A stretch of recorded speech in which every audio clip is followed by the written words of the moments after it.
கல்வியின் தந்தையாக ஏழைகளின் கல்வி கண்களை திறந்து வைத்த காமராஜர் அவர்கள் 15/7/1000 கல்வியின் தந்தையாக ஏழைகளின் கல்வி கண்களை திறந்து வைத்த காமராஜர் அவர்கள் 15/7/1903 வியாபாரத்திற்கு விருது பெற்ற விருதுநகர் என்னும் சிற்றூரில் குமாரசுவாமிக்குள் சிவகாமி அம்மாளுக்குள் மகனாக பிறந்தார்.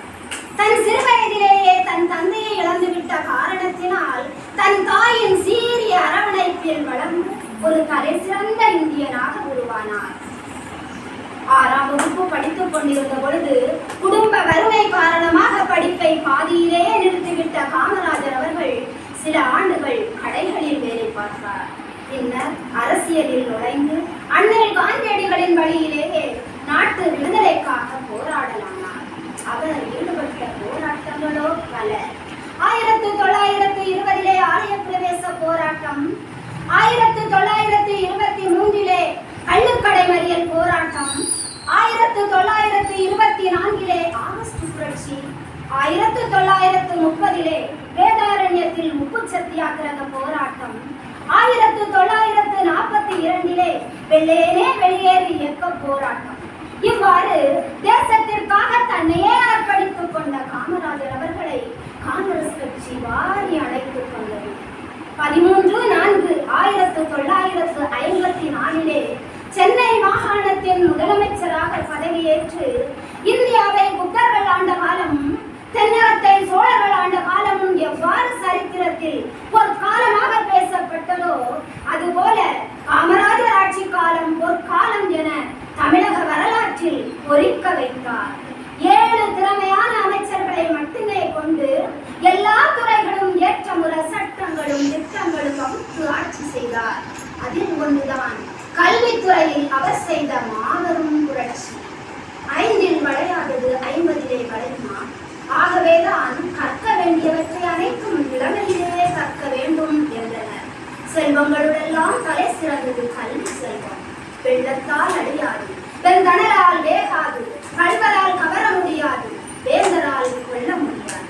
மக்களை விலங்கு நிலையில் இருந்து மாற்றி நல்லவராகவும் வல்லவராகவும் புகழ் மிக்கவராகவும் மாற்றுவது கல்வியாகும். இத்தகைய சிறப்பு வாய்ந்த பெருமை வாய்ந்த கல்வியானது காமராஜர் காலத்தில் பணம் படைத்தவர்களுக்கும் அரசியல் பலம் படைத்தவர்களுக்கும் மட்டுமே கிட்டியது. ஏழைகளுக்கு எட்டாம் தனியாக இருந்தது. இந்நிலையில் தான் சிறுவயதில் பட்ட வேதனைகளை இனி யாரும் படக்கூடாது என்ற முடிவுக்கு வந்த காமராஜர் அவர்கள் தமது அரசின் கல்வி கொள்கைகளை மாற்றி அமைத்தார். எப்படி தெரியுமா? முதலாவதாக வீதிகள் தோறும் பள்ளிகளை திறந்து அனைவருக்கும் இலவச கல்வியினை தந்தார். இரண்டாவதாக மதிய உணவு திட்டம். பாடிய பயிரை கண்ட போதெல்லாம் பாடினேன் என்ற வள்ளலாரின் வாக்கிற்கிணங்க பிஞ்சு வயிற்றினை குளிரூட்டினால் ஒழிய அறிவு பசி ஏற்படாது என்பதனை உணர்ந்த காமராஜர் அவர்களால் கொண்டு வரப்பட்ட திட்டம்தான் மதிய உணவு திட்டம். வயிற்றுக்கு சோறிட வேண்டும், இங்கு வாழும் மனிதருக்கெல்லாம் என்ற பாரதியாரின் வாக்கு மெய்ப்பிக்கப்பட்டு பசியானது தீர்க்கப்பட்டது. அடுத்ததாக மாணவர்களிடையே வேறுபாடுகளை களைவதற்காக சீருடை திட்டத்தினை கொண்டு வந்தார். இதனால் பள்ளி செல்லும் குழந்தைகளின் எண்ணிக்கை அதிகரித்தது. குடும்பத்தில் பிறந்து சாதனைகள் பல புரிந்து சரித்திரம் படைத்த காமராஜர் அவர்கள் 2/10/1975 உத்தமர் காந்தி பிறந்த நன்னாளில் உயிர் துறந்தார். வெள்ளத்தனையது மலர்